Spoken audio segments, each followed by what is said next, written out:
Hi everyone! For today's video ay i-share ko sa inyo kung paano gamitin ang FacePlay na app na kung saan trending na trending talaga siya. Parang ang sistema niya is yung nasa video, pwede mong ilagay yung mukha mo doon. Kaya nga face swap video. Ayan. So una, punta kayo sa inyong Play Store para i-download natin yung app.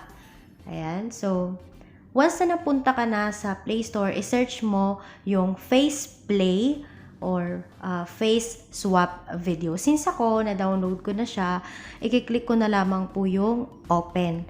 Once na na-open nyo yung app, or na-download yung app, huwag nyong kakalimutan na i-connect po ito sa inyong Facebook or Google account. So, as you can see, ako hindi na siya nag-pop up dito dahil na-connect ko na siya. Na-try ko na po siya kanina. Ayan. So, as you can see, ang dami-daming mga templates na pwede nyong gamitin na kung saan pwede nyong ilagay doon yung mukha ninyo. Ayan. So, ang dami niya. Loading nga lang. Siguro dahil sa internet connection. Ayan po. Ang daming mga mapagpipilian. So, sobrang gaganda po nila. Ayan. So, ngayon, magpapakita ako ng example kung paano siya ginagawa or ginagamit. Una, hanap muna tayo ng templates na gusto nating gamitin. Ano po? Explore lang natin to ng kaunti.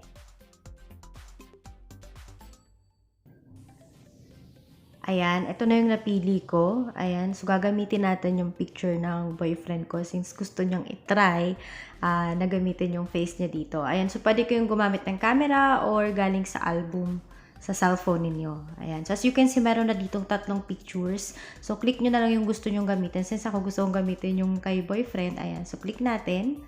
Ayan, sundan nyo lang po yung ginagawa ko. As you can see, merong magpa-pop up dyan na ads. Antayin nyo lang, mabilis lang naman yung ads. Ano po, yan. Pag nakita nyo yung X button, click nyo lang yung X button.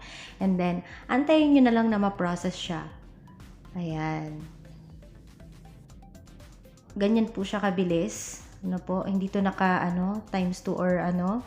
Ayan, so mabilis lang talaga siya, depende sa internet connection. So, ayan yung output niya. Andyan nyo. Mukhang mukha talaga ni boyfriend yung nandyan. Ayan. Ayan, so as you can see, pwede nyo siyang i-save. Maraming apps na pwede siyang i-send. Nasa sa inyo na lang. Ano po, mas maganda i-save nyo na siya para may copy na po kayo. And once na-export nyo na siya, ayan, so pwede nyo nang i-exit. So as you can see, mas matagal or medyo matagal-tagal ang pag-export.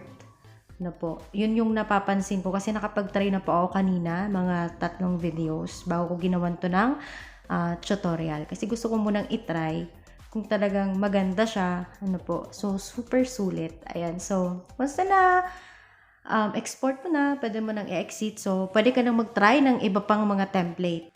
At bago ko makalimutan, tandaan nyo po yung parang may mga diamond dito sa mga template. Once na may mga parang diamond na nakalagay, ibig sabihin, magagamit mo lang yung template once na nakapag-subscribe ka sa kanila. So, ako ang ginagamit ko yung mga walang diamond. So, kung kaya nyo naman or gusto nyo talaga yung template na yon, so, kailangan nyo mag-subscribe sa kanila. Yan lamang. Ayan. So, sana natulungan kayo ng simpleng tutorial na to. Ayan. So, don't forget to like, share, and subscribe to my YouTube channel na po para pa sa mga videos na i-upload ko soon. Maging updated kayo. That's all. Thank you.